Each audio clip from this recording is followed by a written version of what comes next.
যারা আমরা যে আলুর পাখি বলি, যারা কোরআনে শিক্ষা করেন এবং ইমাম, আলেম, মুয়াজ্জিম এবং আমাদের সেই সকল কমলমতি আমাদের শিশুরা, সবাই প্রতি অনেক অনেক ভালোবাসা।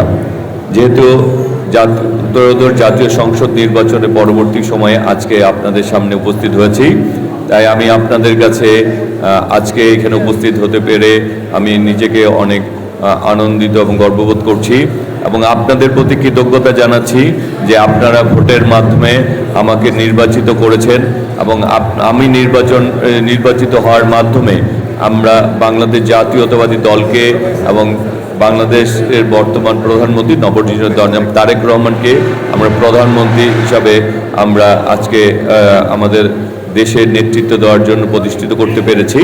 তা আমরা নির্বাচন আগেও যে কথাটি বলেছি, আমরা আগামী দিনে আমরা ঢাকা ৯কে যেমনিভাবে গড়তে চাই তেমনিভাবে বাংলাদেশকেও আমরা এগিয়ে নিতে চাই।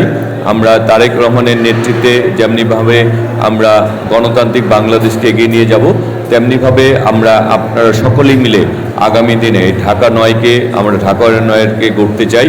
আমরা এলাকা ভিত্তিক আমরা বলেছিলাম যে মতামত নিয়ে যেই এলাকায় যে সকল উন্নয়ন কর্মকাণ্ড দরকার সেই কাজগুলি করতে চাই।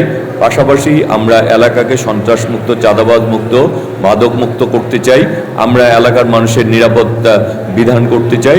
আমরা চাই এই এলাকার যারা বসবাস করেন তারা যাতে সকলে নিরাপদে থাকতে পারেন, সকলেই যাতে ঐক্যবদ্ধভাবে এই ঢাকা ৯-এর উন্নয়নে ভূমিকা রাখতে পারেন।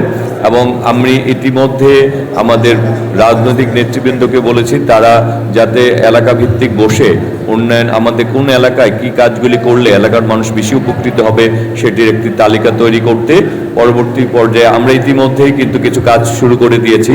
যেমনি মুগদা হাসপাতালকে 500 শয্যা থেকে 1000 শয্যা বিশিষ্ট হাসপাতালে উন্নীত করার জন্য কাজ আমরা শুরু করে দিয়েছি, ইনশাল্লাহ এটি হয়ে যাবে। আমরা এই যে ঢাকা, বিশেষ করে ঢাকা মহানগরকে জলাবদ্ধতা মুক্ত করার জন্য আমরা গতকালকে ইঞ্জিনিয়ারদের নিয়ে মান্ডাখাল এবং জেনাইখালে আমরা পরিদর্শন করেছি। আমাদের এই বর্তমান সরকারের প্রায় 5 জন মন্ত্রী আগামী দিনে এই খালগুলি পরিদর্শনে আসবেন এবং এই খালগুলি যাতে খনন করে পানি প্রবাহ সুনিশ্চিত করা যায় এবং সাথে সাথে এগুলি যাতে সৌন্দর্য বর্ধন করা যায়। 4টি প্রকল্প হাতে নেওয়া হচ্ছে এবং আমাদের এই জলবদ্ধতা থেকে আমরা যেমনিভাবে মুক্ত হতে পারবো, এই খালগুলিকেও আমরা অনেক সৌন্দর্য বর্ধন করতে পারবো, সেই কাজগুলি আমরা শুরু করে দিয়েছি।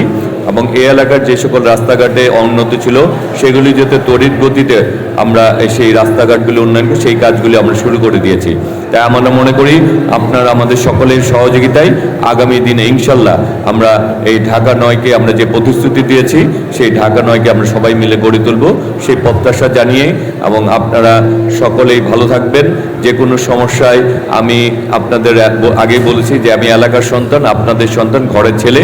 আমি প্রতিদিন এখন 4 ঘন্টা আমার বাসায় যারা যায় প্রতিদিন 4 ঘন্টা সময় দিচ্ছি, যারাই যাচ্ছে সবার সাথে দেখা করছি। ইনশাল্লাহ আমরা প্রচুর সময় দিয়ে এলাকার সমস্যা সমাধানে কাজ করে যাব। আপনারা আমরা সবাই ঐক্যবদ্ধ থাকবো সেই প্রত্যাশা জানিয়ে আজকের মতো বিদায় নিচ্ছি। সবাই ভালো থাকবেন। আসসালামু আলাইকুম ওয়া রাহমাতুল্লাহি ওয়া বারাকাতুহু।